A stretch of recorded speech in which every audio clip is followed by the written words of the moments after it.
If you gave me $1, $10,000 or $100,000 to start investing in real estate, these are the exact strategies that I would use right now. Let's start with what I would do if I only had $1. If you're the $1 investor, I want to set extremely clear, proper expectations. You are going to have to hustle your rear off in order to make anything happen. For the $1 investor, the full strategy can pretty much be summed up as networking.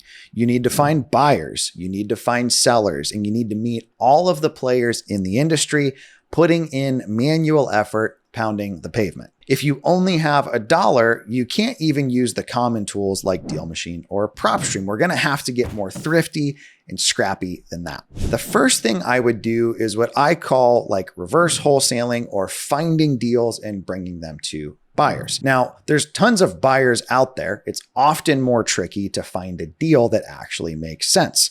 So we're going to have to pound the pavement. Things like attending garage sales to see if somebody would consider selling that house at a discount. It's actually how one of my employees found his own primary. In the past, I've also pulled deals by hitting up for rents on Craigslist, asking if they would consider selling instead. We've done the same thing with Facebook Marketplace. Another trick you can do is set up notifications on Craigslist by keyword. That way you get emailed anytime somebody posts something that could indicate that they're willing to sell at a discount. So we need to find sellers through free methods like that. We also need to find buyers, which are folks that are looking for the kinds of opportunities that we could find. Now, I've done full trainings on this on YouTube, but as simple as looking up who are the top like We Buy Houses companies in your market, attending local RIAs and seeing who the regulars are could go a long way. As a pro tip for my folks that are thrifty and super broke right now, in most markets, your county assessor has a free website where you can look up properties and see who actually owns that property. You could then go over to something like truepeoplesearch.com,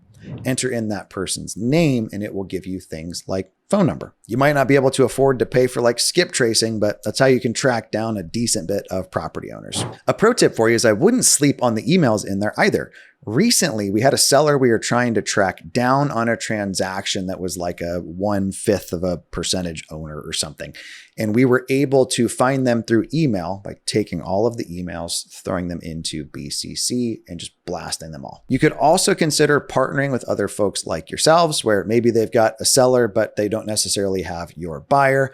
I'm not a huge fan of the like wholesaler wholesaling a wholesale deal from a wholesaler to another wholesaler sort of a model, but got to do what you got to do when you're just starting out. I want to put an extremely large disclaimer on that. With disclosure, do not pretend you're a buyer if you're not one. Don't be the person that wastes people's time. Real estate is a really small space, like relationally. Last thing you want is to get that reputation because it's going to be hard to lose it. Your goal should be to build your skill set, meet great people, and save your first 10K. If you're the $10,000 investor, congrats. You kind of get to skip a step here, which a lot of folks have to really struggle through, is kind of bootstrapping their way to be able to afford to do some marketing. Now, one of the big things we cover on this channel is using direct mail in order to get great deals. You could use that to find listings or to wholesale properties, or to even kind of build upon the skills that we learned in step 1, which is find somebody that wants a particular deal and be the person that finds those deals for them. My favorite, like most wild example I've seen of this came from Billy and Tara Fernandez, some friends of mine that I met through CCF. They shot out 871 letters to self-storage complex owners, got a deal, assigned it to somebody else for, I think it was a $300,000 assignment fee. We'll throw the win up on screen. With $10,000, if you're in a more affordable market, you might be able to get into playing with like some land flipping deals. We had some of those in Pensacola where we bought like a infill lot or split it off, listed it on the MLS. That might work for you. Some friends of mine have done more like mobile home flipping on that kind of a budget, also using debt so their dollars go further. Or you might even use like some creative finance structures to take control of a property and then find a way to monetize it. One of the things I did early on, a time or two, was used lease options to take control of a property without actually having to buy it, put in some of my own capital on the remodel, and then listed it for more. One big disclaimer I have for that is most mortgage companies are going to want you to be the owner before they'll fund a mortgage that goes to you as like the seller. So you might have to find a way to cash that out, or in our instance, use like transactional funding. Your real priority at this level should be to build up a pipeline of leads, as well as additional exit skills to really get you to that 50 to 100K liquid.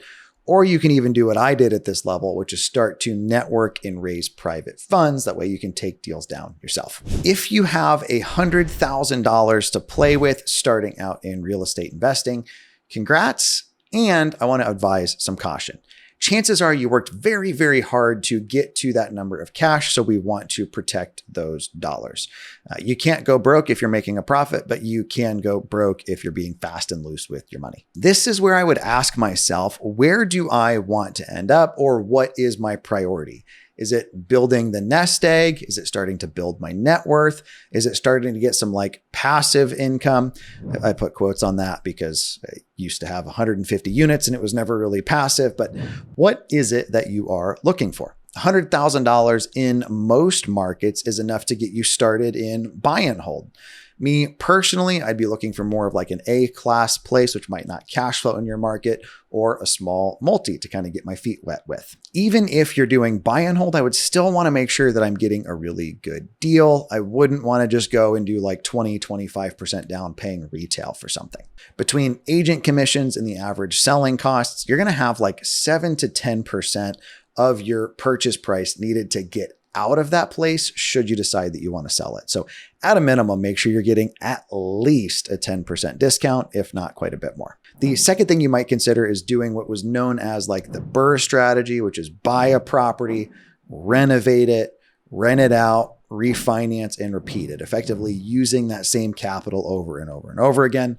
The BRRRR method is alive and still exists. I wouldn't necessarily call it well in a lot of major metros, but you have to get a really good deal and your rent to cost ratio has to make sense. The place where I typically see this get haywire is you go over budget on a renovation, then you can't pull all your cash back out, or it doesn't rent for enough money in order to cover the debt. We want to make sure you don't build up a portfolio of places you've got to throw capital into. Me personally, I'm a big fan of flipping.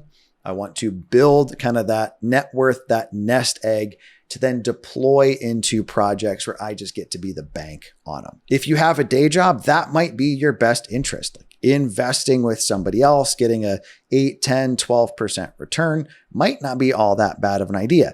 Now, I've got other videos on this channel. You want to really vet that person and those opportunities, but that might be all you're looking for. A lot of guys with $100,000 end up going more the like syndication route, where they're like a 1/50th owner in some influencer's deal. One thing I just want you to be cautious of, there's this expression of when the tide goes out, we'll see who's been swimming without shorts on. And we have seen an uptick of influencers getting tagged with things in the news, accusation of Ponzi schemes and deals not going well and capital calls, etc. So I would proceed with extreme caution if it's somebody, honestly, even like me, that you follow online, particularly if a lot of their content is all about how much their stuff costs or how cool their lifestyle is. Personal pet peeve, if they include how hot their spouse is, deal breaker. He who finds a wife finds a good thing, not eye candy to show off for other people on the internet. If you've got $100,000, your chief goal should be to protect that sum and consistently grow it month over month, year over year. One thing that I really like to keep in mind is as money comes in quick, it can go out just as fast. So don't chase kind of those shiny objects, those get rich quick things. I had a woman book a call with me the other day who told me she had a budget of $500 and wanted to make 20 grand by month one. Percentage wise, what is that? A 40x return? If you're chasing 40x returns, you're probably not going to have 100 grand for long. No matter where you're starting, there is 100% a way to get involved in real estate. I very much started bootstrapping this. I didn't even have the capital. I technically used credit. So I technically would have been in the under $1 category, and look where we're at now. I also wouldn't wait for the market to be perfect or for it to turn to where real estate is sexy again. There are extra opportunities out there right now because the overall general sentiment is that now is not a great time to be in real estate. Transparently, if you're paying retail for properties, paying retail for subpar work, and paying retail to have some agent list your stuff, it's not a great time to be in real estate. You have to be getting really good deals. My approach has always been, what problem can I solve for somebody who's a couple steps ahead of me and get compensated for that result? That's kind of one of my big takeaways I give whenever I'm talking to people about personal financial stuff. I really think the first step to financial freedom is to have some sort of a job or skill set where you can get paid based off of the results you're generating for somebody else, not necessarily the amount of hours that you put in. Thank you guys for taking the time to hang out with me. If you haven't already, be sure to like and subscribe. Again, my name is Ryan Dossey. Talk to y'all next time.